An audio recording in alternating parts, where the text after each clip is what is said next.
ഹരേ കൃഷ്ണ. ശ്രീമദ് ഭാഗവതം ചതുർത്ഥസ്കന്ധം 20-ാമത്തെ അധ്യായം, അതിലെ 7-ാമത്തെ ശ്ലോകം വരെ എടുത്തു. ബാക്കിയുള്ള ഭാഗങ്ങൾ നമുക്ക് നോക്കാം. അതുവരെയുള്ള ഭാഗങ്ങൾ നമുക്കൊന്ന് ചൊല്ലി നോക്കാം. ഓം നമോ ഭഗവതേ വാസുദേവായ. ശ്രീമദ് ഭാഗവതേ ചതുർത്ഥസ്കന്ധേ അഥ വിംശോധ്യായഃ. മൈത്രേയ ഉവാച. ഭഗവാനപി വൈകുണ്ഠഃ സാകം മഘവതാ വിഭൂ യജ്ഞീർയജ്ഞപതിസ്തുഷ്ടോ യജ്ഞഭുക്തമഭാഷത. ശ്രീഭഗവാനുവാച. ഏഷ തേ അകാരഷീദ്ഭംഗം ഹയമേധശതസ്യഃ ക്ഷമാപയതാത്മാനമമുഷ്യ ക്ഷന്തുമർഹസി. സുധിയഃ സാധവോ ലോകേ നരദേവ നരോത്തമാ നാഭിദ്രുഹ്യന്തി ഭൂതേഭ്യോ യർഹിനാത്മാ കളേബരം. പുരുഷായതി മുഹ്യന്തി ത്വാദൃശാ ദേവമായയാ ശ്രമയേവ പരം ജാതോ ദീർഘയാ വൃദ്ധസേവയാ.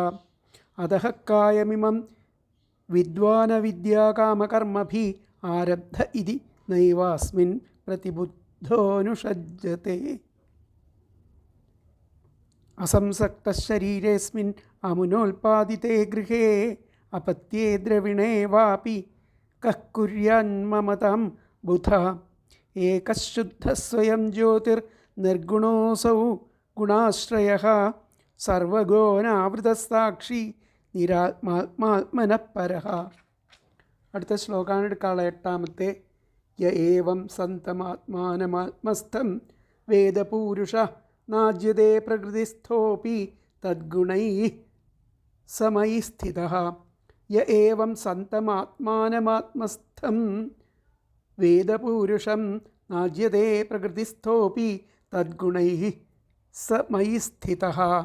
ഇപ്രകാരമുള്ള ആ ആത്മാവിനെ, മുമ്പ് പറഞ്ഞ പോലെയുള്ള ആ നിർഗുണവും നിരാകാരവും ഏകനും ശുദ്ധവും എന്നൊക്കെ പറഞ്ഞിട്ട് വലിയ വിശേഷണങ്ങളോട് കൂടി പറഞ്ഞിട്ടുള്ള ആ ആത്മാവിനെ യാതൊരു പുരുഷനാണോ ഏതൊരാളാണോ അത് തന്നിൽ സ്ഥിതം ആയിട്ട് അറിയണത്, അങ്ങനെയുള്ള അവർ ആ പ്രകൃതിയിൽ സ്ഥിതനാണെങ്കിലും ഈ പ്രകൃതിയോട് ചേർന്നിട്ടാണ് ജീവിക്കുന്നുണ്ടെങ്കിലും ഈ ബ്രഹ്മസ്വരൂപമായിരിക്കുന്ന എന്നിൽ സ്ഥിതമാകയാൽ എൻ്റെ ഭക്തനാകയാൽ പ്രകൃതിയുടെ ആ ഗുണങ്ങളാൽ അയാൾ ബന്ധനാകുന്നില്ല. പ്രകൃതിയുടെ ഗുണങ്ങൾക്ക് അയാൾ അതുമായിട്ട് അതിൽ ആസക്തി അയാൾക്ക് ഉണ്ടാവുന്നില്ല എന്നർത്ഥം. യ ഏവം സന്തമാത്മാനമാത്മസ്ഥം.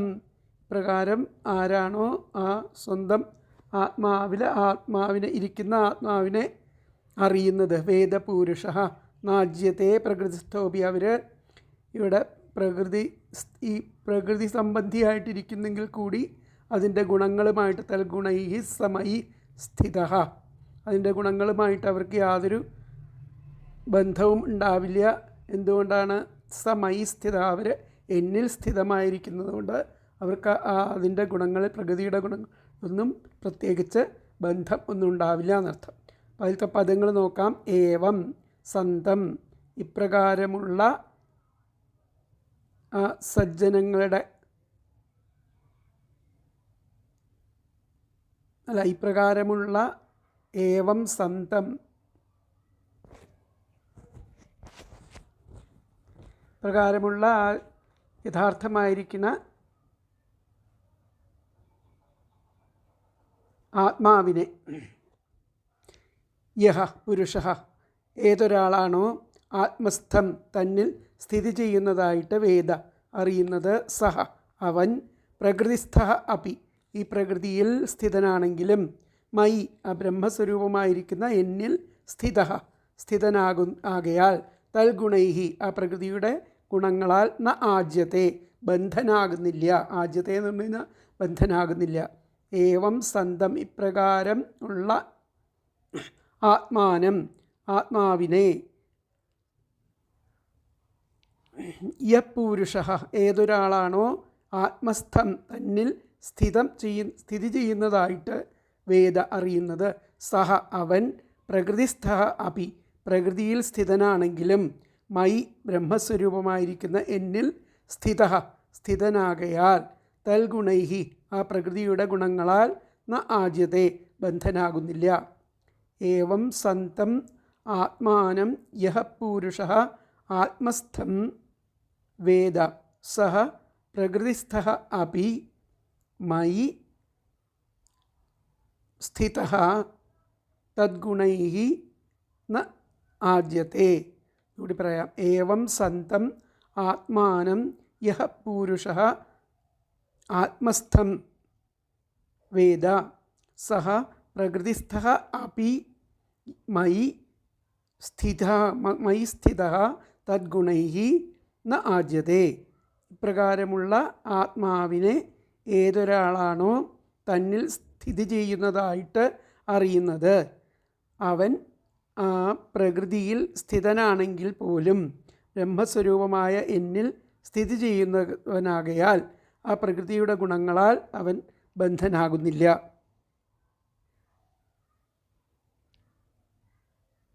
അപ്പോൾ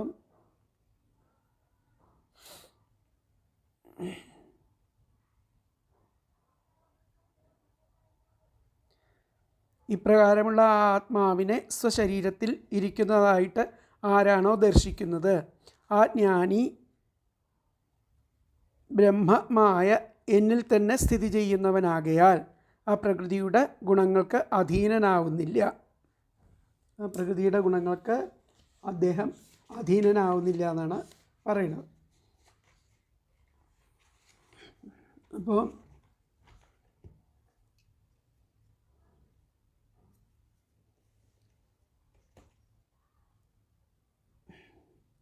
ഏത് പുരുഷനാണോ ആ ദേഹസ്ഥിതമായ ആ ആത്മാവിനെ ഇപ്രകാരം ശരീരത്തിൽ നിന്നും ഭിന്നമായി കാണുന്നത്,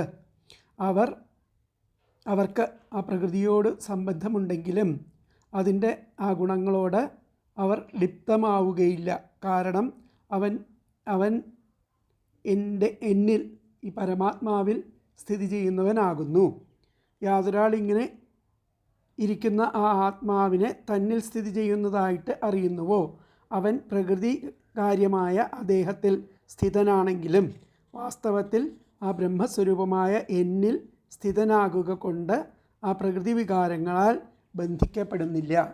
അപ്പോൾ ഇതിലത്തെ ആ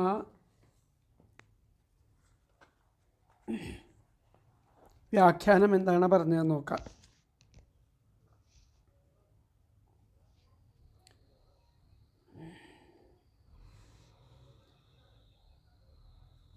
ആത്മാ ത്വേകശുദ്ധ പറഞ്ഞു. തേ സ്വസ്മിൻ സ്ഥിതം പുരുഷം. അങ്ങനെയുള്ള ആ ഏകമായിരിക്കുന്ന ആത്മാവത്തം സ്വസ്മിൻ ആരുടെ ഉള്ളിലാണോ സ്ഥിതം ഇരിക്കുന്ന അങ്ങനെയുള്ള പുരുഷൻ യോ വേദ അതിനെ അറിയുന്നുവോ, ദേഹസ്ഥോപി അവർ അദേഹസ്ഥന്മാരാണെങ്കിൽ പോലും അതിൻ്റെ ഗുണങ്ങളുമായിട്ട് ഗുണൈർന്ന ലിപ്യതേ അതിൻ്റെ ഗുണങ്ങളുമായിട്ട് അവർക്ക് യാതൊരു ബന്ധവും ഉണ്ടാവുകയില്ല എന്നർത്ഥം. അപ്പോൾ ആത്മാത്വേകം ത്വേക ശുദ്ധ തം സ്വസ്മിൻ സ്ഥിതം പുരുഷം.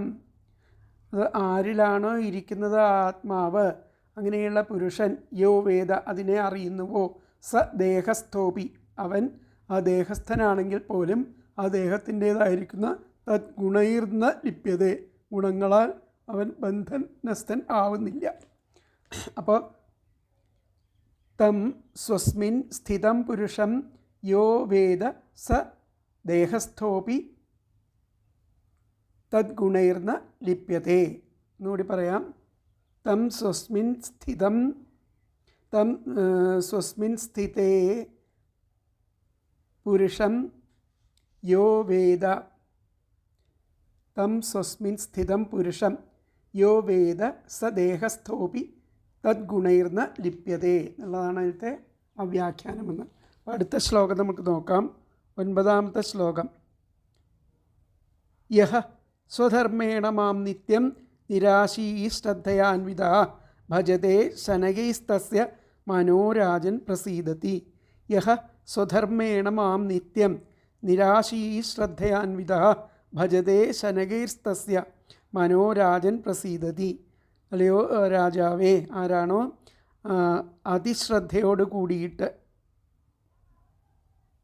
നിത്യവും എന്നെന്നും എന്നെ അങ്ങനെ ഫലാപേക്ഷ കൂടാത്തവനായിട്ട് സ്വധർമ്മത്തിലൂടെ ഭജിക്കുന്ന അവൻ്റെ മനസ്സ് സാവധാനം പ്രസാദിക്കുന്നു. യസ് സ്വധർമ്മേണ, ആരാണോ സ്വധർമ്മത്താൽ മാം നിത്യം, എന്നെ നിത്യം നിരാശീ, യാതൊരു ആശകളും ഇല്ലാതെ ഫലാകാംക്ഷയൊന്നും ഇല്ലാതെ ശ്രദ്ധയാൻവിതം, ശ്രദ്ധയോടുകൂടി ഭജിക്കുന്നത്. ഭജതേ ശനകൈസ്തസ്യ, അവർക്ക് പെട്ടെന്ന് തന്നെ ശനകൈ എന്നുള്ള സാവധാനത്തിൽ അവർക്ക് അവൻ്റെ മനസ്സ് രാജൻ പ്രസീദതി, പ്രസാദിക്കപ്പെടുന്നു, പ്രസാദം ഉള്ളതായിട്ട് തീരണു. അതിലത്തെ പദങ്ങൾ നോക്കാം. ഹേ രാജൻ, അല്ലയോ രാജൻ, യഹ ആരാണോ, ശ്രദ്ധയാ അന്വിത ശ്രദ്ധയോടുകൂടി, നിത്യം എന്നെന്നും, മാം എന്നെ, നിരാശീഹി ഫലാപേക്ഷ കൂടാത്തവനായിട്ട്, സ്വധർമ്മേണ സ്വന്തം ധർമ്മത്തിലൂടെ ഭജതേ ഭജിക്കുന്നത്, തസ്യ മനഃ അവൻ്റെ മനസ്സ്, ശനകൈഹി സാവധാനം, പ്രസീദതി പ്രസാദിക്കുന്നു. എന്നുകൂടി പറയാം. ഹേ രാജൻ, അല്ലയോ രാജൻ, യഹ ആരാണോ, ശ്രദ്ധയാ അന്വിത ശ്രദ്ധയോടുകൂടി, നിത്യം എന്നെന്നും, മാം എന്നെ, നിരാശീഹി ഫലാപേക്ഷ കൂടാത്തവനായിട്ട്, സ്വധർമ്മേണ സ്വന്തം ധർമ്മത്തിലൂടെ ഭജതേ ഭജിക്കുന്നത്, തസ്യ മനഃ അവൻ്റെ മനസ്സ്, ശനകൈഹി സാവധാനം, പ്രസീദതി പ്രസാദിക്കുന്നു. അതിൽ തന്വയം ഹേ രാജൻ യഹ ശ്രദ്ധയാ അന്വിത നിത്യം മാം നിരാശീഹി സ്വധർമ്മേണ ഭജതേ, തസ്യ മനഃ ശനകൈഹി പ്രസീദതി. എന്നുകൂടി പറയാം. ഹേ രാജൻ യഹ ശ്രദ്ധയാൻവിത നിത്യം മാം നിരാശീഹി സ്വധർമ്മേണ ഭജതേ, തസ്യ മനഃ ശനകൈഹി പ്രസീദതി. അല്ലയോ രാജൻ, ആരാണോ ശ്രദ്ധാപൂർവകം നിത്യവും എന്നെന്നും എന്നെ ഫലാപേക്ഷ കൂടാത്തവനായിട്ട് സ്വധർമ്മത്തിലൂടെ ഭജിക്കുന്നത്, അവൻ്റെ ആ മനസ്സ് സാവധാനം പ്രസാദിക്കുന്നു.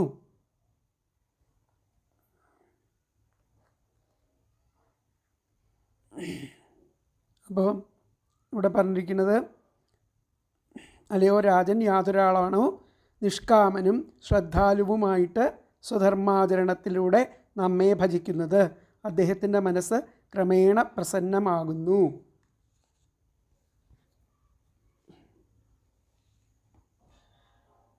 എന്നുള്ളതാണ് പറഞ്ഞിരിക്കുന്നത്. അപ്പോൾ രാജൻ ഏത് പുരുഷനാണോ ഒരു പ്രകാരത്തിലുമുള്ള ആ കാമനകൾ വയ്ക്കാതെ സ്വന്തം വർണ്ണാശ്രമധർമ്മങ്ങളുടെ അധർമ്മോദ്ധാരത്തിനായിട്ട് നിത്യപ്രതി ശ്രദ്ധാപൂർവകം എൻ്റെ ആരാധന ചെയ്യുന്നത്, അവൻ്റെ ചിത്തം പതുക്കെ പതുക്കെ ശുദ്ധമാവുന്നു. അല്ലയോ രാജാവേ, യാതൊരാൾ നിഷ്കാമനായിട്ട് ശ്രദ്ധയോടുകൂടിയവനായിട്ട് എന്നെന്നും എന്നെ സ്വധർമ്മത്തിലൂടെ യജിക്കുന്നുവോ, അവൻ്റെ ആ മനസ്സ് പോകെ നിർമ്മലമായിട്ട് തീരണു. അപ്പോൾ ഇതിലത്തെ വ്യാഖ്യാനം വന്നിട്ട് എന്താ പറഞ്ഞാൽ നോക്കാം. യോ നിഷ്കാമേന സ്വധർമ്മേണ, ആരാണോ നിഷ്കാമനായിട്ട് സ്വധർമ്മത്തിലൂടെ നിത്യം ഭക്തിയാ മാം ഭജതേ എന്നും എന്നെ ഭക്തിയോടെ ഭജിക്കുന്നത്, തസ്യ അവൻ്റെ മനസ്സ് ശനൈഹി സാവധാനം ശാന്തിം ലഭതേ, മനസ്സിന് സാവധാനത്തിൽ ശാന്തിയെ ലഭിക്കുന്നു. അപ്പോൾ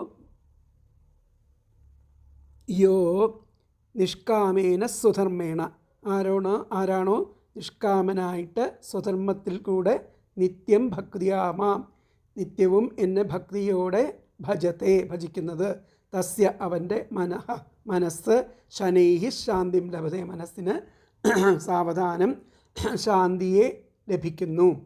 യോ നിഷ്കാമേന സ്വധർമ്മേണ നിത്യം ഭക്തിയാ മാം ഭജതേ, തസ്യ മനഃ ശനൈഹി ശാന്തിം ലഭതേ. എന്നും കൂടി പറയാം. യോ നിഷ്കാമേന സ്വധർമ്മേണ നിത്യം ഭക്തിയാ മാം ഭജതേ, തസ്യ മനഃ ശനൈഹി ശാന്തിം ലഭതേ. അപ്പോൾ അടുത്ത ശ്ലോകം നോക്കാം നമുക്ക്. 10ാമത്തെ ശ്ലോകം. പരിത്യക്തഗുണസമ്യക് ദർശനോ വിശദാശയ ശാന്തിം മേ സമവസ്ഥാനം ബ്രഹ്മകൈവല്യമശ്നുതേ പരിത്യക്തഗുണസമ്യക് ദർശനോ വിശദാശയ ശാന്തിം മേ സമവസ്ഥാനം ബ്രഹ്മകൈവല്യമശ്നുതേ.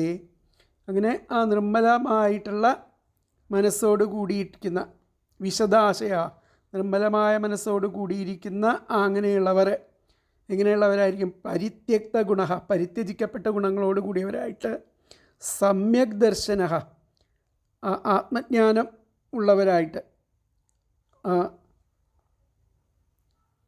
തൻ്റെ അവസ്ഥാവിശേഷം ബ്രഹ്മസ്വരൂപമാണ്, കേവലമായിരിക്കുന്ന ആ ശാന്തി, തൻ്റെ നമ്മുടെ ആ സമവസ്ഥാനം, നമ്മളുടെ ആ അവസ്ഥാവിശേഷം ആയിരിക്കുന്ന ആ കൈവല്യത്തെ, കേവലമായിരിക്കുന്ന ബ്രഹ്മസ്വരൂപം ആയിരിക്കുന്ന കേവലമായിരിക്കുന്ന ശാന്തിയെ അനുഭവിക്കുന്നു. പരിത്യക്ത ഗുണ സമ്യക് ദർശനം, അവർ സമദർശികളായിട്ട് തീരുന്നു. വിശദാശയ, നിർമ്മലമായ മനസ്സോടു കൂടിയവരാണ് അവർ. ശാന്തിമേ, ശാന്തിയെ സമവസ്ഥാനം, ശാന്തിയുടെ ആ സ്ഥാനത്തിൽ ആ ബ്രഹ്മകൈവല്യമശ്നുതേ, ആ ബ്രഹ്മസ്വരൂപത്തിൻ്റേതായിരിക്കുന്ന കേവലമായിരിക്കുന്ന ആ ശാന്തിയെ അനുഭവിക്കണു എന്നാണ് പറയുന്നത്. അപ്പം അതിലത്തെ പദങ്ങൾ വിശദാശയ, നിർമ്മലമായ മനസ്സോടു കൂടിയ അവൻ, പരിത്യക്ത ഗുണ, പരിത്യജിക്കപ്പെട്ട ഗുണങ്ങളോടുകൂടി, സമ്യക് ദർശന, ആത്മജ്ഞാനമുള്ളവനായിട്ട്, മേ, നമ്മുടെ സമവസ്ഥാനം, അവസ്ഥാവിശേഷവും, നമ്മുടെ അവസ്ഥാവിശേഷവും ബ്രഹ്മസ്വരൂപവും കൈവല്യം കേവലവുമായിരിക്കുന്ന ശാന്തിം, ശാന്തിയെ അശ്നുതേ, അനുഭവിക്കുന്നു.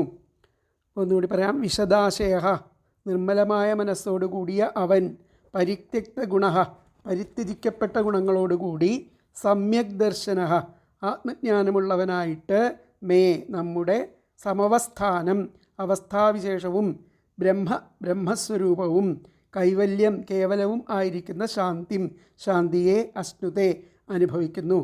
അതിലത്തെ അന്വയം വന്നിട്ട് വിശദാശയ പരിത്യക്ത ഗുണ സമ്യക് ദർശന മേ സമവസ്ഥാനം ബ്രഹ്മ കൈവല്യം ശാന്തിം അശ്നുതേ. എന്നുകൂടി പറയാം. വിശദാശയ പരിത്യക്ത ഗുണ സമ്യക് ദർശനം മേ സമവസ്ഥാനം ബ്രഹ്മ കൈവല്യം ശാന്തിം അശ്നുതേ. നിർമ്മലമായ മനസ്സോട് കൂടിയ അവൻ, ആ പരിത്യജിക്കപ്പെട്ട ഗുണങ്ങളോട് കൂടിയിട്ട് ആത്മജ്ഞാനമുള്ളവനായിട്ട്, നമ്മുടെ ആ അവസ്ഥാവിശേഷവും ബ്രഹ്മസ്വരൂപവും കേവലവുമായിരിക്കുന്ന ശാന്തിയെ അനുഭവിക്കുന്നു.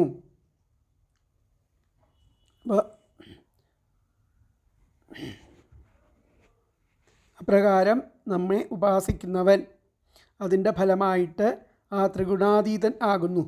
അവന് അസമ്യക് ദർശനം സിദ്ധിക്കുന്നു. അവൻ്റെ മനസ്സ് നിർമ്മലമാകുന്നു. ആത്മസാക്ഷാത്കാരം സിദ്ധിച്ച് നമ്മുടെ അവസ്ഥാവിശേഷമാകുന്ന ആ ബ്രഹ്മാനന്ദത്തെ അനുഭവിക്കുകയും ചെയ്യുന്നു. സമ്യക് ദർശനം എന്തെന്ന് പറയുന്നു ഈ അടുത്ത ഇതിലാതാ ഇതിനെ പറ്റിയിട്ടാണ് ഇനി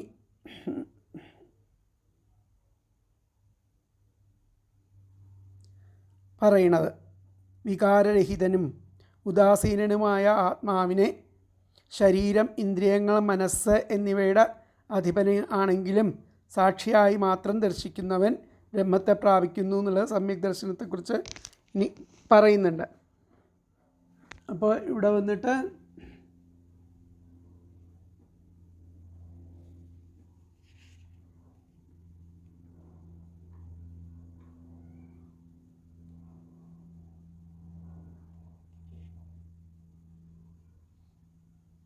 നിർമ്മല മാനസർ ആയവൻ, നിർമ്മല മാനസന്മാരായവർ ആ പരിത്യജിക്കപ്പെട്ട ഗുണങ്ങളോട് കൂടിയവനായും ശരിക്കുള്ള ആ ആത്മജ്ഞാനമുള്ളവനായും ഭവിച്ച് എൻ്റെ ആ നിശ്ചലാവസ്ഥയിലാവുന്നു.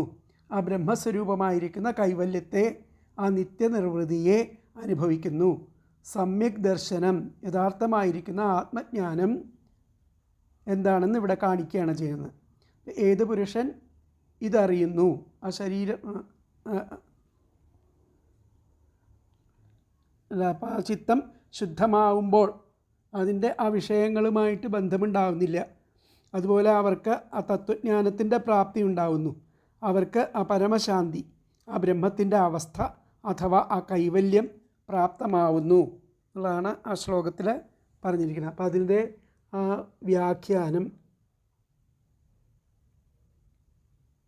അതിൻ്റെ വ്യാഖ്യാനം വന്നിട്ട് സമോക്ഷം പ്രാപ്നോതി, ഇത്രേ പറഞ്ഞിട്ടുള്ളൂ. അവർക്ക് മോക്ഷത്തെ പ്രാപിക്കുന്നു. സഹ മോക്ഷം പ്രാപ്നോതി എന്ന് മാത്രമേ ആ ശ്ലോകത്തിൻ്റെ ആ വ്യാഖ്യാനമായിട്ട് ഇവിടെ പറഞ്ഞിട്ടുള്ളൂ. അതായത് ആ നിർമ്മല മനസ്സായിട്ടുള്ളവർക്ക് മറ്റുള്ളവയിലൊന്നും ആ ബന്ധം ഇല്ലാത്തത് കാരണം ആ മോക്ഷത്തിൻ്റെ അവസ്ഥയെ അവർ പ്രാപിക്കുന്നു എന്നാണ് പറഞ്ഞിരിക്കുന്നത്. അപ്പോൾ അടുത്ത ശ്ലോകം നമ്മൾക്ക് നോക്കാം. 11ാമത്തെ ശ്ലോകം. ഉദാസീനമിവാധ്യക്ഷം ദ്രവ്യജ്ഞാനക്രിയാത്മനാം കൂടസ്ഥമിമമാത്മാനം യോ വേദാപ്നോതി ശോഭനം. ഒന്നുകൂടി വായിക്കാം. ഉദാസീനമിവാധ്യക്ഷം ദ്രവ്യജ്ഞാനക്രിയാത്മനാം കൂടസ്ഥമിമമാത്മാനം യോ വേദാപ്നോതി ശോഭനം. അപ്പോൾ ഉദാസീനം, നിഷ്ക്രിയൻ ആയിരിക്കുന്ന ആ നിഷ്ക്രിയനും നിർവികാരനും കൂടസ്ഥം. ഉദാസീനം ഇവാധ്യക്ഷം, നിർവികാരനും ആയിരിക്കുന്ന ഈ ആത്മാവിനെ ദ്രവ്യം, ജ്ഞാനം, ക്രിയ ഇവയുടെ സാക്ഷിയായിട്ട് ആരാണ് അറിയുന്നത്? അവർ ശ്രേയസ്സിനെ ആപ്നോതി, ശ്രേയസ്സിനെ പ്രാപിക്കുന്നു. യോ വേദ ആപ്നോതി ശോഭനം, ശ്രേയസ്സിനെ പ്രാപിക്കുന്നു.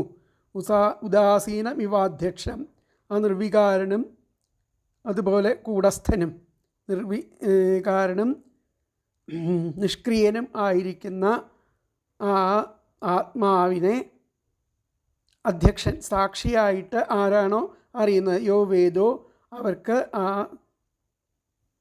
അവർ ശ്രേയസ്സിനെ പ്രാപിക്കുന്നു പറയുകയാണ്. പോലത്തെ പദങ്ങൾ നോക്കാം. ഉദാസീനം, നിഷ്ക്രിയനും കൂടസ്ഥം നിർവികാരനും ആയ ഇമം ആത്മാനം, ഈ ആത്മാവിനെ ദ്രവ്യജ്ഞാനക്രിയാത്മനാം, ദ്രവ്യം, ജ്ഞാനം, ക്രിയ ഇവയുടെ അധ്യക്ഷം ഇവ സാക്ഷിയായിട്ട് യഹ വേദ, ആരാണോ അറിയുന്നത്. അതായത് പദാർത്ഥങ്ങൾ, അറിവ്, ക്രിയ, കർമ്മം ഇവയുടെ അധ്യക്ഷം വഹിക്കുന്ന സാക്ഷിയായിട്ടുള്ള പരമാത്മാവായിട്ട് ആരാണോ അറിയുന്നത് അവൻ ശോഭനം, ശ്രേയസ്സിനെ ആപ്നോതി പ്രാപിക്കുന്നു. അപ്പോൾ ഒന്നുകൂടി പറയാം പദങ്ങൾ. ഉദാസീനം, നിഷ്ക്രിയനും കൂടസ്ഥം നിർവികാരനുമായിരിക്കുന്ന ഇമം ആത്മാനം, ഈ ആത്മാവിനെ ദ്രവ്യജ്ഞാനക്രിയാത്മനാം, ദ്രവ്യം, ജ്ഞാനം, ക്രിയ ഇവയുടെ അധ്യക്ഷം ഇവ സാക്ഷിയായിട്ട് യവേദ, ആരാണോ അറിയുന്നത് അവൻ ശോഭനം, ശ്രേയസ്സിനെ ആപ്നോതി പ്രാപിക്കുന്നു. എന്നുകൂടി പറയാം. ഉദാസീനം, നിഷ്ക്രിയനും കൂടസ്ഥം നിർവികാരനുമായ ഇമം ആത്മാനം, ഈ ആത്മാവിനെ ദ്രവ്യജ്ഞാനക്രിയാത്മനാം, ദ്രവ്യം, ജ്ഞാനം, ക്രിയ ഇവയുടെ അധ്യക്ഷം ഇവ സാക്ഷിയായിട്ട് യവേദ, ആരാണോ അറിയുന്നത് അവൻ ശോഭനം, ശ്രേയസ്സിനെ ആപ്നോതി, ശ്രേയസ്സിനെ പ്രാപിക്കുന്നു.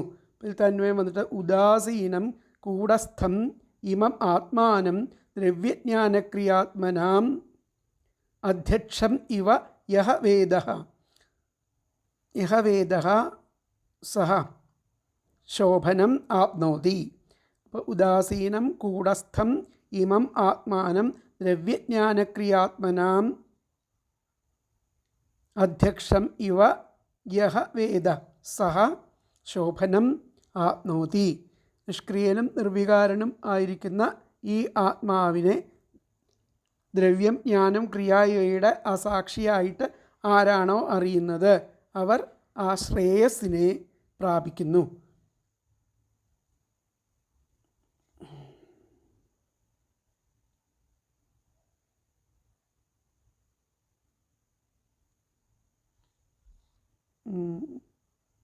ശ്രേയസ്സിനെ പ്രാപിക്കുന്നു എന്ന് പറഞ്ഞു. അപ്പം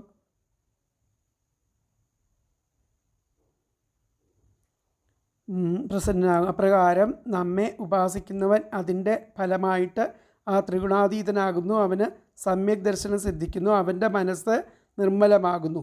ആത്മസാക്ഷാത്കാരം സിദ്ധിച്ച് നമ്മുടെ അവസ്ഥാവിശേഷമാകുന്ന ആ ബ്രഹ്മാനന്ദത്തെ അനുഭവിക്കുകയും ചെയ്യുന്നു എന്നതാണ് ഇവിടെ പറഞ്ഞിരിക്കുന്നത്. അപ്പോൾ ഏത് പുരുഷൻ ആണോ ആ ശരീരം, ജ്ഞാനം, ക്രിയ ഇവയെ മനസ്സിൻ്റെ സാക്ഷിയായിട്ട് ആ നിർവികാരനും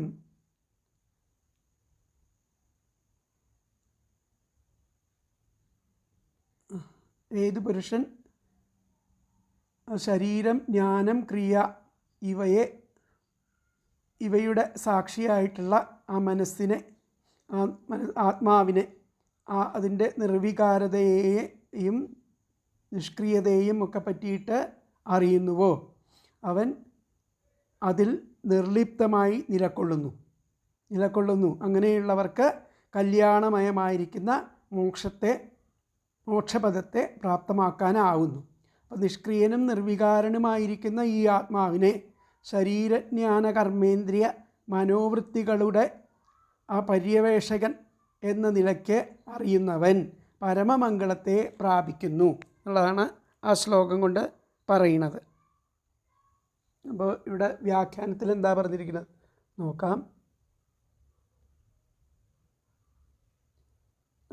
യഹ ആരാണോ ഉദാസീനമിവ ദേഹേന്ദ്രിയാദി നാമധ്യക്ഷമിവ, നിർവികാരനാണെങ്കിലും ആ ദേഹേന്ദ്രിയാദി നാമങ്ങളുടെ അധ്യക്ഷനായിരിക്കുന്ന സ്ഥിതമായിരിക്കുന്ന ആ ആത്മാവിനെ വേദ അറിയുന്നത് സ സുഖം പ്രാപ്നോതി, അവരെ സുഖം പ്രാപിക്കുന്നു. ഉദാസീനമിവ നിർവികാരൻ ആയിട്ട് ആ ദേഹേന്ദ്രിയ നാമ അധ്യക്ഷമിവ, ആ ദേഹേന്ദ്രിയ നാമങ്ങൾക്ക്, ദേഹങ്ങൾ, ഇന്ദ്രിയങ്ങൾ, ആ പേര് ഇതിനൊക്കെ അധ്യക്ഷനായിട്ട് സാക്ഷിയായിട്ട് സ്ഥിതി ചെയ്യുന്ന ആത്മാവിനെ അറിയുന്നത്. നിർവികാരനാണെങ്കിലും ഈ ദേഹേന്ദ്രിയാദികളുടെ നാമാദികളുടെ സാക്ഷിയായിട്ട് ആരാണോ ആ ആത്മാവിനെ അറിയുന്നത് അവർ സുഖത്തെ പ്രാപിക്കുന്നു എന്നർത്ഥം. അപ്പോൾ യഹ ഉദാസീനമിവ ദേഹേന്ദ്രിയാദിനാമാധ്യക്ഷമിവ സ്ഥിതം ആത്മാനം വേദ സഹ സുഖം പ്രാപ്നോതി. ഇതാണ് വ്യാഖ്യാനം. ഒന്നുകൂടി പറയാം. യഹ ഉദാസീനമിവ ദേഹേന്ദ്രിയാദിനാമ അധ്യക്ഷമിവ സ്ഥിതമാത്മാനം വേദ സ സുഖം പ്രാപ്നോതി. അപ്പോൾ അടുത്ത ശ്ലോകം നമുക്ക് നോക്കാം. അപ്പോൾ സമ്യക് ദർശനം അതിനെപ്പറ്റി പറയുകയാണ്.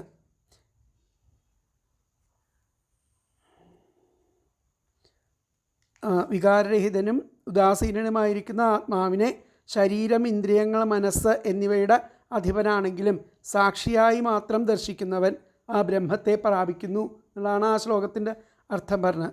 ദ്വാ സുപർണ സയുജ സഖായ, ഋഗ്വേദത്തിൽ ഒരു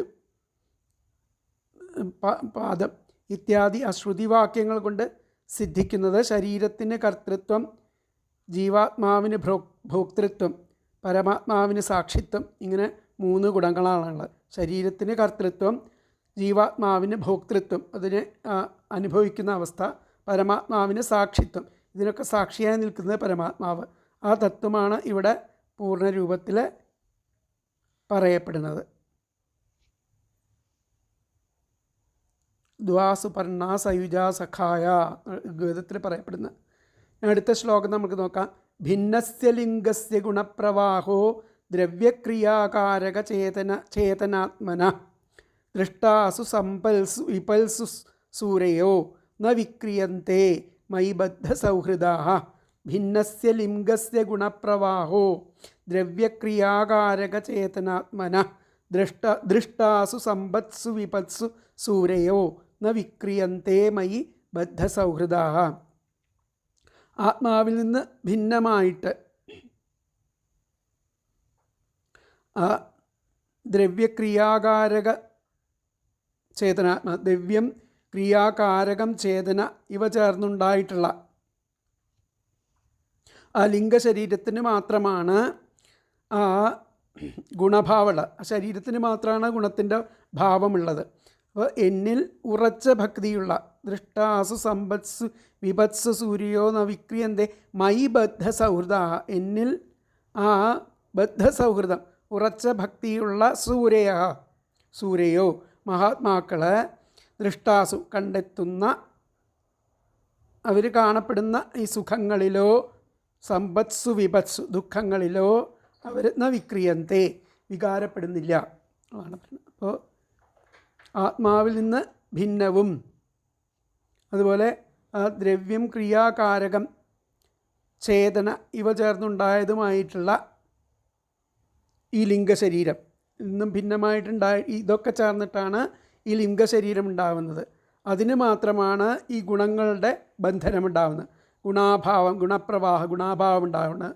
എന്നിൽ പരമാത്മാവിൽ ഉറച്ച സൗഹൃദം ഭക്തിയുള്ള മഹാത്മാക്കൾ വിപത്തിലോ സമ്പത്തിലോ വിപത്തിലോ ഒന്നും അവയൊക്കെ കണ്ടാൽ അതിലൊന്നും യാതൊരു വികാരഭേദങ്ങളും അവർക്ക് അനുഭവപ്പെടുന്നില്ല എന്നർത്ഥം. ഭിന്നസ്യ ലിംഗസ്യ ഗുണപ്രവാഹോ ദ്രവ്യക്രിയാകാരക ചേതനാത്മന ദൃഷ്ടാസു സമ്പൽസു വിപത്സു സൂര്യയോ ന വിക്രിയന്തേ മൈ ബദ്ധസൗഹൃദാ.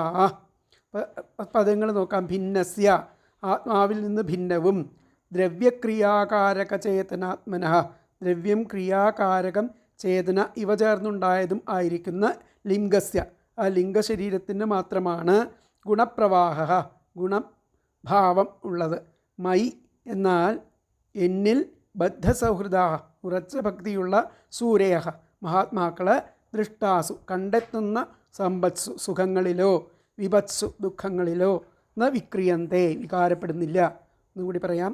ഭിന്നസ്യ ആത്മാവിൽ നിന്നും ഭിന്നവും, ദ്രവ്യക്രിയാകാരക ചേതനാത്മന ദ്രവ്യം ക്രിയാകാരകം ചേതന ഇവ ചേർന്നുണ്ടായതുമായിരിക്കുന്ന ലിംഗസ്യ ആ ലിംഗശരീരത്തിന് മാത്രമാണ് ഗുണപ്രവാഹ ആ ഗുണഭാവം ഉള്ളത്.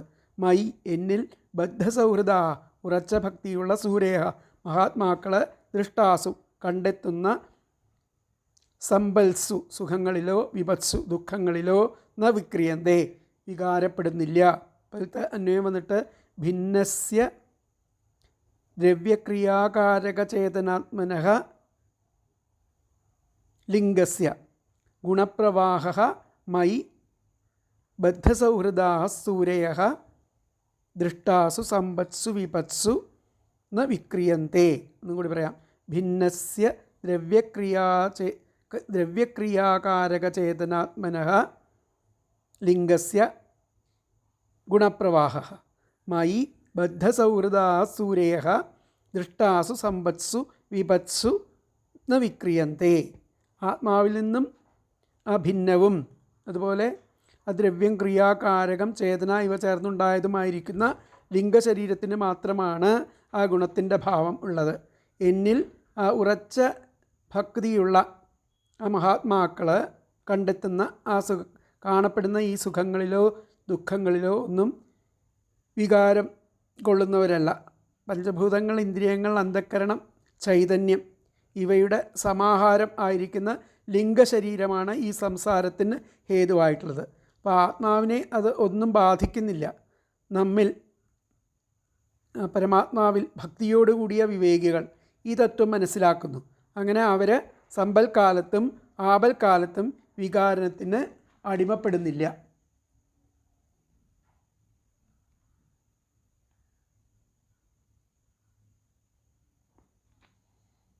അപ്പോൾ 12ാമത്തെ ശ്ലോകമാണ്. എന്താ ഇവിടെ അർത്ഥം പറയണത് നോക്കാം. അല്ലയോ രാജൻ, ആ ഗുണപ്രവാഹരൂപം ആയിരിക്കുന്ന ആ ആവാഗമനം, അതിലൂടെ ഭൂതം, ഇന്ദ്രിയം, ഇന്ദ്രിയാദി, മാനി, ദേവത, അതുപോലെ ചിതാഭാസം, അജ്ഞാനം, ഇവയുടെയൊക്കെ ദ്രവ്യക്രിയാകാരക ചേതനാത്മന ഇവയുടെയൊക്കെ എല്ലാറ്റിൻ്റെയും സമഷ്ടി രൂപമായിരിക്കുന്ന ഈ ലിംഗശരീരം, അതിന് ആണ് ഈ ഗുണത്തിൻ്റെ ഭാവം.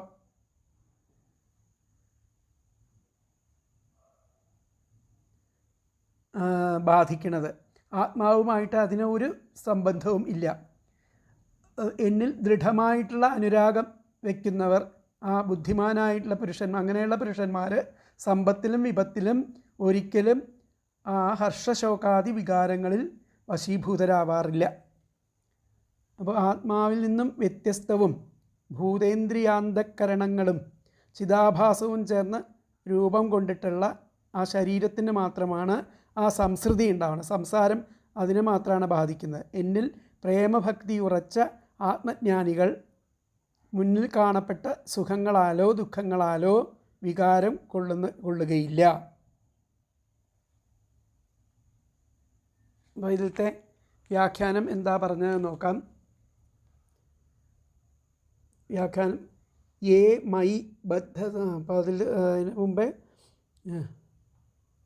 വേദന സുഖം അവർ സുഖിയായിട്ട് കഴിയുന്നു. ഏ മൈ ഇപ്രകാരത്തിലുള്ളവർ, ആ സുഖിയായിട്ടുള്ള ആ ആത്മജ്ഞാനികൾ, മൈ ബദ്ധസൗഹൃദാസ്തേ ഞാനുമായിട്ടുള്ള ആ ബദ്ധസൗഹൃദം കൊണ്ട് സമ്പത്സു വിപത്സു സമ്പത്തിലും വിപത്തിലും ചെന്ന വിക്രിയന്തേ യാതൊരു വിധത്തിലുള്ള വികാരങ്ങളും പ്രകടിപ്പിക്കുന്നില്ല. ഏ മൈ ബദ്ധസൗഹൃദാസ്തേ ഇപ്രകാരം എന്നിൽ ആ ദൃഢമായിരിക്കുന്ന സൗഹൃദമുള്ള ആ ആത്മസ്ഥന്മാർ, ആത്മജ്ഞാനികൾ സമ്പത്തിലും വിപത്തിലും, സമ്പത്സു വിപത്സു ച ന രണ്ടിലും ന വിക്രിയന്തേ വികാരം കൊള്ളുന്നവരല്ല അർത്ഥം. ഏ മൈ ബദ്ധസൗഹൃദാസ്തേ സമ്പത്സു വിപത്സു ച ന വിക്രിയന്തേ എന്നുള്ളതാണ് അതിൻ്റെ അർത്ഥമായിട്ട് പറയുന്നത്. അപ്പോൾ അടുത്ത ശ്ലോകം നമുക്ക് നോക്കാം. 13.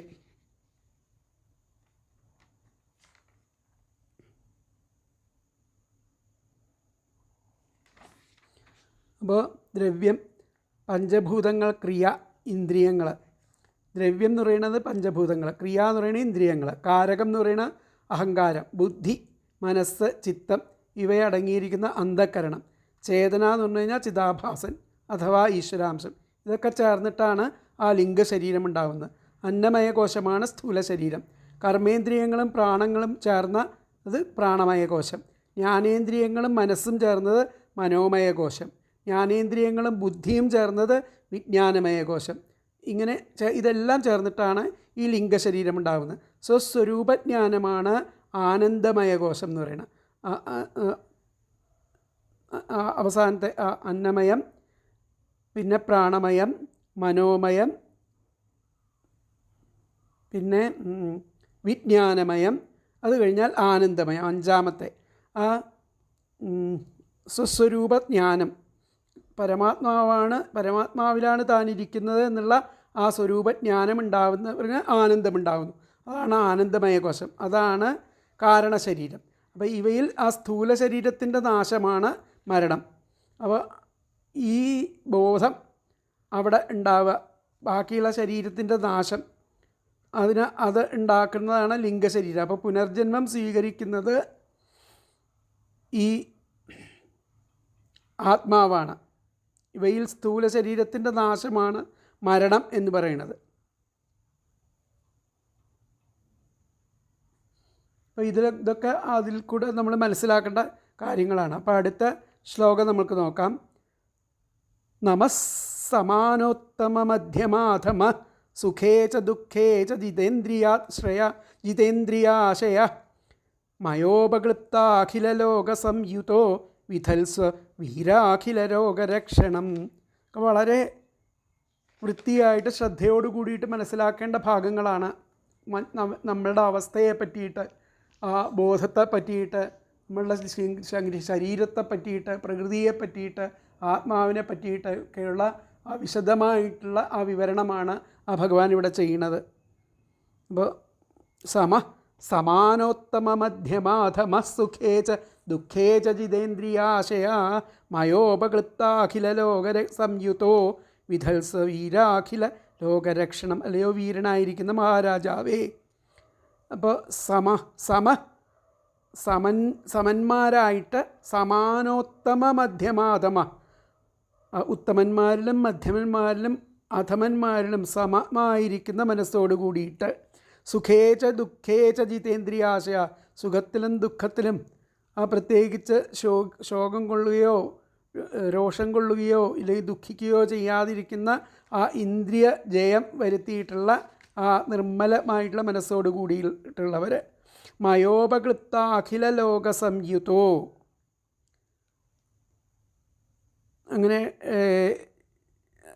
ജയിച്ചിട്ട് എന്നാൽ ഉപക്ലിപ്തം, എന്നാൽ നൽകപ്പെട്ട അഖില ലോക സംയുതോ, ഈ ലോകങ്ങൾ നൽകപ്പെട്ട ഈ സകല പരിവാരങ്ങളോട് കൂടിയ ആയിട്ടുള്ള ലോക സംയുതോ, സകല പരിവാരങ്ങളോട് കൂടിയിരിക്കുന്ന ഈ ലോകത്തെ വിധൽസ്വ, അങ്ങ് അതിന് വേണ്ട വിധത്തിൽ ലോകരക്ഷണം വിധൽസ്വ, ആ ലോകത്തെ അങ്ങ് പരിപാലനം ചെയ്യാൻ നിർവഹിച്ചാലും. ആ പൃഥ്വിരാജാവിനോട് പറയുകയാണ്, ഇങ്ങനെ സമദർശിത്വം കൈവരിച്ച് ദുഃഖത്തിലും സുഖത്തിലും ദുഃഖത്തിനെയും സുഖത്തിനെയും ഒക്കെ ജയിച്ച് ഞാൻ എന്നാൽ നൽകപ്പെട്ടിരിക്കുന്ന ഈ ലോകത്തെ അങ്ങ് അഖില ലോകത്തെയും അങ്ങ് വിധത്സ്വ, വീരാഖില ലോകത്തിൻ്റെയും രക്ഷണത്തെ നിർവഹിച്ചാലും എന്നുള്ളതാണ് പറയുന്നത്.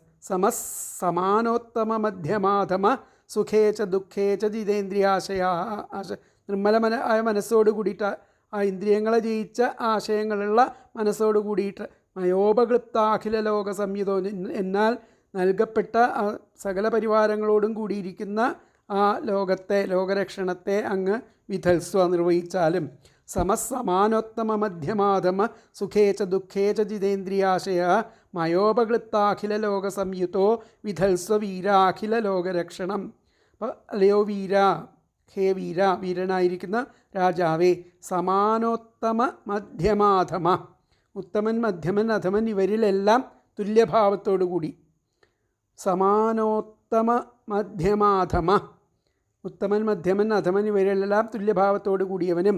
സുഖേച്ച സുഖത്തിലും ദുഃഖേച്ച ദുഃഖത്തിലും സമഹ വ്യത്യാസമില്ലാത്തവനായും. ജിതേന്ദ്രിയാശയ ഇന്ദ്രിയങ്ങളെയും അന്ധകരണത്തെയും ജയിച്ചവനായിട്ടും. മയാ എന്നാൽ ഉപക്ലിപ്തേ അഖില ലോക സംയുത നൽകപ്പെട്ട സകല പരിവാരങ്ങളോടും കൂടിയവനായിട്ടും ഉള്ള അങ്ങ് അഖില ലോകരക്ഷണം രാജ്യത്തിൻ്റെ പൂർണ്ണമായിരിക്കുന്ന പരിപാലനം വിധൽസ്വ നിർവഹിച്ചാലും. ഒന്നും കൂടി പറയാം. ഹേ വീര, അല്ലയോ വീരനായിരിക്കുന്ന രാജാവേ, സമാനോത്തമ മധ്യമാധമ, ഉത്തമൻ മധ്യമൻ അധമൻ ഇവരിലെല്ലാം തുല്യഭാവത്തോടു കൂടിയും. സുഖേച്ച ദുഃഖേച്ച സുഖേച്ച സുഖത്തിലും ദുഃഖത്തിലും സമഹ വ്യത്യാസമില്ലാത്തവനായി. ജിതേന്ദ്രിയാശയ ഇന്ദ്രിയങ്ങളെയും അന്ധകരണത്തെയും ജയിച്ചവനായും.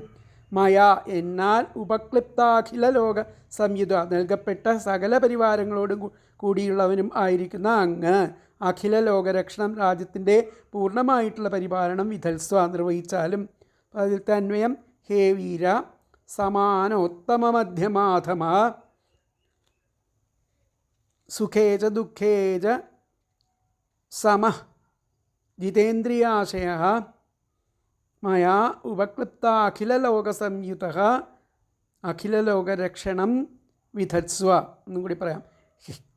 ഹേ വീര സമാനോത്തമ മധ്യമാധമ സുഖേച ദുഃഖേച സമഃ ജിതേന്ദ്രിയാശയ മയാ ഉപക്ലിപ്താഖില ലോകസംയുത അഖില ലോകരക്ഷണം വിധൽസ്വ. അല്ലയോ വീരനായിട്ടുള്ള രാജാവേ, ഉത്തമൻ മധ്യമൻ അധമൻ ഇവരിലെല്ലാം തുല്യഭാവത്തോടു കൂടിയും സുഖത്തിലും ദുഃഖത്തിലും വ്യത്യാസം ഇല്ലാത്തവനായും ഇന്ദ്രിയങ്ങളെയും അന്ധകരണത്തെയും ജയിച്ചവനായും എന്നാൽ ആ നൽകപ്പെട്ട സകല പരിവാരങ്ങളോട് കൂടിയും ഉള്ളവനും ആയിരിക്കുന്ന അങ്ങ് ഈ രാജ്യത്തിൻ്റെ പൂർണ്ണമായ പരിപാലനം നിർവഹിച്ചാലും. അല്ലയോ വീര, അങ്ങ് ഉത്തമന്മാർ മധ്യമന്മാർ അധമന്മാർ എന്നിവരിൽ സമഭാവനയോടും ഇന്ദ്രിയജയം കൈവരിച്ച് സുഖദുഃഖങ്ങളിൽ തുല്യഭാവത്തോടും എന്നാൽ നൽകപ്പെട്ട ഭരണകാര്യങ്ങളോട് കൂടിയവനുമായിട്ട് ആ രാജ്യപാലനം ചെയ്താലും.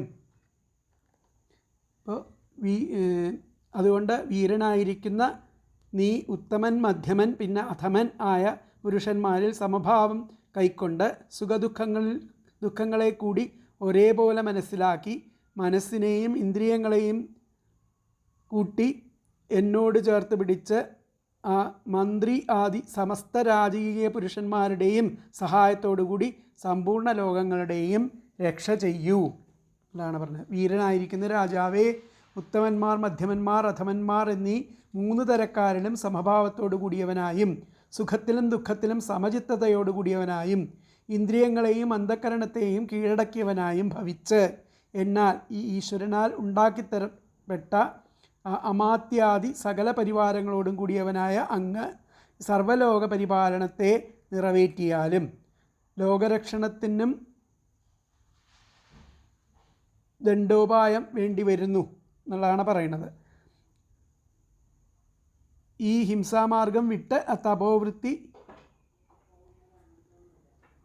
സ്വീകരിക്കുകയല്ല വേണ്ടത് എന്നുള്ള നിലയ്ക്കാണ്, അതാണ് ഉത്തമം എന്ന് ആ പൂർവപക്ഷത്തെ ആശങ്കിച്ചുകൊണ്ട് പറയുകയാണ് ചെയ്യണത്. അപ്പോൾ ഇതിൽ വ്യാഖ്യാനത്തിൽ എന്താ പറഞ്ഞതെന്ന് നോക്കാം.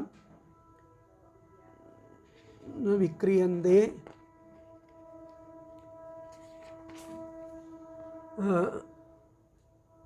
അധസ്ത്വം, അതുകൊണ്ട് സുഖദുഃഖയോഹോ, സുഖദുഃഖങ്ങളിൽ മമ സൻ സമഹ സൻ, സുഖദുഃഖങ്ങളിൽ സമത്വബുദ്ധിയോട് കൂടിയിട്ട് നിഖില ലോക രക്ഷണം കുരു, ഈ അഖില ലോകത്തെയും രക്ഷിക്കൂ. അധസ്ത്വം സുഖദുഃഖയോഹോ സമഹ, അതുകൊണ്ട് ഈ സുഖദുഃഖങ്ങളിൽ സമത്വം ശീലിച്ച്, അധസ്ത്വം സുഖദുഃഖയോ സമഹ സൻ, ശീലിച്ച് നിഖില ലോകരക്ഷണം കുരു, ഈ അഖില ലോകത്തെയും രക്ഷിക്കേണ്ട ആ പ്രവൃത്തി ചെയ്യുകയാണ് രാജാവിൻ്റെ ധർമ്മം എന്നുള്ളതാണ് പറഞ്ഞത്. അധസ്ത്വം സുഖദുഃഖയോ സമഹ സൻ നിഖില ലോകരക്ഷണം കുരു എന്നുള്ളതാണ് അതിലത്തെ വ്യാഖ്യാനം.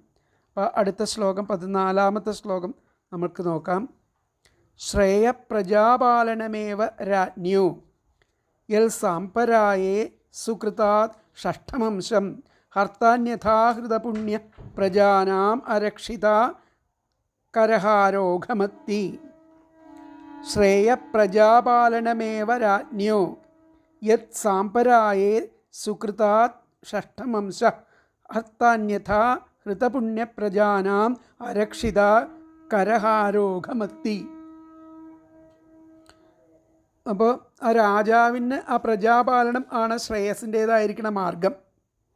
അപ്പോൾ ആ പ്രജകളുടെ സുഹൃത്തിൽ നിന്നും അവർക്ക് 1/6 അംശം മരിച്ചു കഴിഞ്ഞാൽ ആ പരലോകത്തിൽ അവർ നേടും. അല്ലാതെ ആ പ്രജകളെ വേണ്ട വിധത്തിൽ പരിപാലനം ചെയ്യാതെ ആ നികുതിയൊക്കെ പിരിച്ചിട്ട് പുണ്യം നശിച്ചവനായിട്ട് ആ പ്രജകളുടെ ആ പാപത്തെയാണ് അങ്ങനെയുള്ള ആൾക്കാർ, അങ്ങനെയുള്ള രാജാക്കന്മാർ ഭുജിക്കുന്നത് എന്നാണ് പറയുന്നത്. ശ്രേയ പ്രജാപാലനമേവ രാജ്ഞോ, പ്രജാപാലനം ആണ് ആ രാജാക്കന്മാർക്ക് ശ്രേയസ്സിന് ഉതകുന്നതായിട്ടുള്ളത്. യത് സാംപരായേ സുഹൃതാൽ ഷഷ്ടമംശം, അത് ആരാണോ ചെയ്യുന്നത് അവർക്ക് ആ സുഹൃതം കൊണ്ട് ആ പ്രജകളുടെ ആ 1/6 അംശം പുണ്യത്തെ അവർക്ക് ആ പരലോകത്തിൽ ലഭിക്കണു. അർത്ഥാന്യഥാഹൃത പുണ്യ, ആ പ്രജകളുടെ പുണ്യത്തെ ലഭിക്കണു. അരക്ഷിത, ചെയ്യാത്തവരെ, പ്രജകളെ വേണ്ട വിധത്തിൽ രക്ഷിക്കാത്ത കരഹാരോ, കരം പിരിക്കുന്ന രാജാക്കന്മാർ, അവർ എന്ത് ചെയ്യണു? അവർ അഘമത്തി, ആ പ്രജകളുടെ പാപത്തെയാണ് അവർ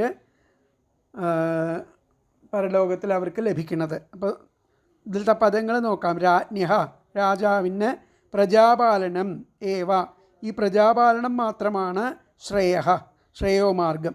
യത്, കാരണം, സുകൃതാത്, ആ പ്രജകളുടെ സുകൃതത്തിൽ നിന്നും ഷഷ്ഠം അംശം, 1/6 അംശം, സാംപരായേ, പരലോകത്തിൽ ഹർത്ത, നേടുന്നവനാണ് അദ്ദേഹം. അന്യഥ, അല്ലാതെ, പ്രജാനാം അരക്ഷിത, പ്രജാപരിപാലനം ചെയ്യാതെ, കരഹാരഹ, ആ കരം പിരിക്കുന്ന രാജാക്കന്മാർ, ഹൃതപുണ്യ, പുണ്യം നശിച്ചവനായിട്ട്, അഘം, ആ പാപത്തെ അത്തി ഭുജിക്കുന്നു.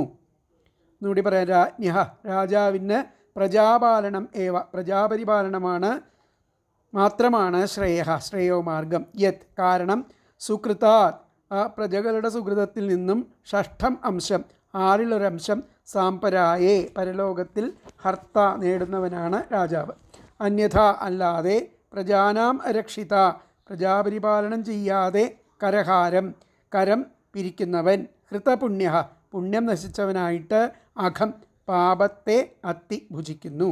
ഇപ്പോഴത്തെ അന്വയം വന്നിട്ട് രാജ്ഞ പ്രജാപാലനം ഏവ ശ്രേയഃ യത് സുകൃതാത് ഷഷ്ഠമംശം സാമ്പരായേ ഹർത്ത അന്യഥാ പ്രജാനാം അരക്ഷിതാ കരഹാരഃ ഹൃതപുണ്യഃ അഘം അത്തി. എന്നും കൂടി പറയാം. രാജ്ഞഃ പ്രജാപാലനം ശ്രേയഃ യത് സുകൃതാത് ഷഷ്ഠം അംശം സാമ്പരായേ ഹർത്ത അന്യഥാ പ്രജാനാമരക്ഷിത കരഹാരഃ ഹൃതപുണ്യഃ അഘം അത്തി. രാജാവിന് ആ പ്രജാപരിപാലനം ആണ് ശ്രേയോമാർഗം. കാരണം ആ പ്രജകളുടെ സുകൃതത്തിൽ നിന്നും ആ ആറിലൊരംശം ആ പരലോകത്തിൽ രാജാവ് നേടുന്നവനാണ്. അല്ലാതെ ആ പ്രജാപരിപാലനം ചെയ്യാതെ ആ കരം പിരിക്കുന്ന രാജാവ് പുണ്യം നശിച്ചവനായിട്ട് പാപത്തെ ഭുജിക്കുന്നു. അപ്പോൾ